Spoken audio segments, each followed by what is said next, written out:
What is up, YouTube community?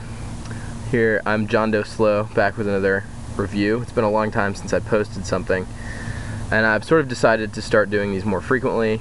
I think in part because I feel like there's a lack of reviews of high quality for everyday carry items that people like to take with them, including myself.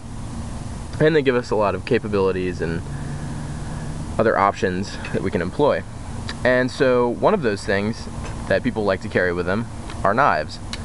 And so I've got several knives here that I'm going to go through, and including one which this will primarily focus on, and that is this knife here, the Spyderco Sage.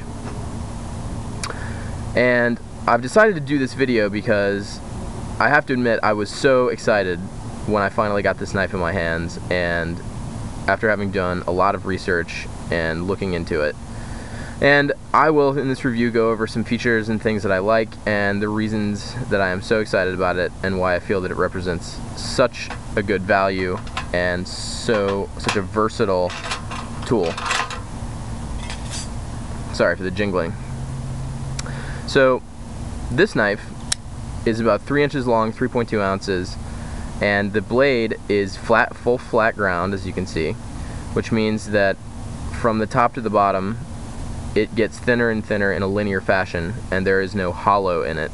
That is, that there is no curve here. The blade is straight on both sides, and I don't know if you can see that at all, but this is my preferred grind method because it tends to slice through things better than hollow ground or some of the other funky grinds that are out there. And another thing that I really like about this knife is that it's lightweight. It's 3.2 ounces, as Spyderco claims, and in the future I hope to have data for you guys. So not just manufacturer claims, which can be hit or miss depending, but I also want to have actual data, blade thicknesses, weights, things like that for you guys. So another thing that makes this knife great is not only the weight and the grind of the blade, but the steel. So this is, and I don't know if you can see that at all, or if this will focus.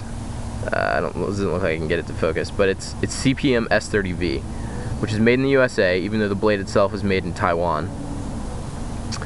And so this steel I've had a lot of experience with, and I've been absolutely thrilled with it. It holds an edge beautifully. It takes an incredibly fine edge, which is one of its most distinguishing characteristics, and it has good rust resistance, at least as far as I've experienced, and I have it in quite a few blades these days.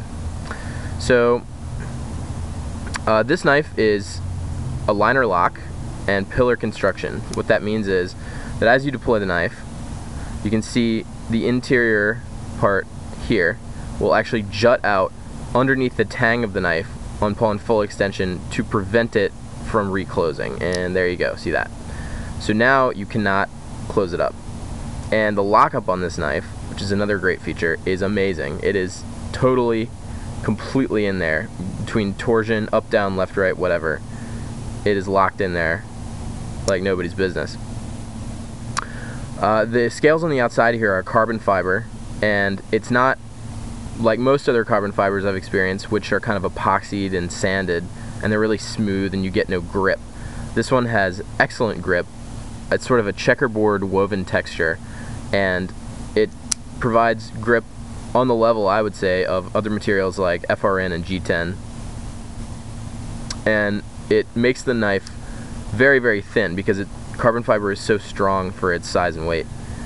So it allows this to be very, very thin. And that brings us to the clip, which is another feature. These wire clips that Spyderco has taken to using, and I don't know if you can see there, but basically the clip folds down in a fork position like that, and there is a single torque screw anchoring it. What this allows is for a very small, very lightweight clip that is still very strong, embedded in the carbon fiber scale. It does not go all the way down into the steel liner. That is to say, the clip does not. The screw retaining it does, but the clip itself, I don't know if you can see that, simply rests in a shallow manner in the scale itself. And that is possible with carbon fiber because of its material properties, but not possible with other materials like FRN and G10. So you'll see these wire clips, which I find are excellent in some of the Spyderco carbon fiber offerings. And one thing I like about this is that it sits very, very deep in the pocket because of the nature of this design, how it goes up beyond the fastener and then curves down and back into the handle scale. And so that basically means that only this tip portion sticks out of your pocket, which is great. It sits very deep, is very secure. There's very little chance that you're going to snag this and torque the knife out of your pocket. So another thing that I really like about this knife are the ergonomics. And I don't know if you can see here, but the top and bottom are both jimped, which means that they have these little indentations or cutouts so that you can get a nice grip on the knife. And so many other knives don't take that into consideration that are otherwise great designs. Example, this, which is another Spyderco, and this is a 75mm mini Persian, and I really like it. It's a great knife. It's a little heavy, but one thing is it doesn't have any jimping on the top or the bottom choil. So this, just like the Sage, has the same sort of ergonomics where you can pinch at the bottom of the tang here, but you have no resistance to slipping, especially when you do thrusting, to your hands sliding up, and you can really cut yourself badly on a knife like that. So it's strange how on a lot of knives that is left out, and it's sadly missing. Another thing is, I'm not sure what this coating is on this clip, but I've had bad experiences to some extent with Spyderco not using high enough quality coatings. Like I prefer a DLC, which is diamond-like carbon, or titanium, tiny, or TINI, titanium nitride coating. This is a Spyderco, which I've carried for a long time, and it's got a real bad clip wear, and there's no real reason for that. I think this is just basically painted, but it should be coated with DLC or something similar to keep it from wearing so bad.